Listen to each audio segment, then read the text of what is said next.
তওবা করেছেন, চেষ্টা করছেন যে আর যেন না হয়, কিন্তু আবার শয়তান কাত করে ফেলে দিয়েছে, আবারও তওবা করে ফেলবেন এবং দুর্বল হবেন না। এখানে ইবলিস আপনাকে বলবে, তুই এতবার একই কাজ করে তওবা করছস আল্লাহর কাছে, আবার কোন মুখে তওবা করবি, থাক বাদ দে।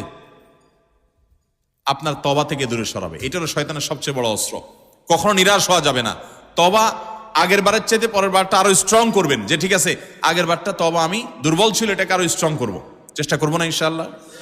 তাহলে তওবা বারবার করতে হবে, বারবার করতে হবে। ভেঙে গেলে আরো শক্ত হার্ডলি তওবা করতে হবে, নিজের প্রতি নিজে শাসন চালাতে হবে। এভাবে ইনশাআল্লাহ সামনে আগাইতে হবে।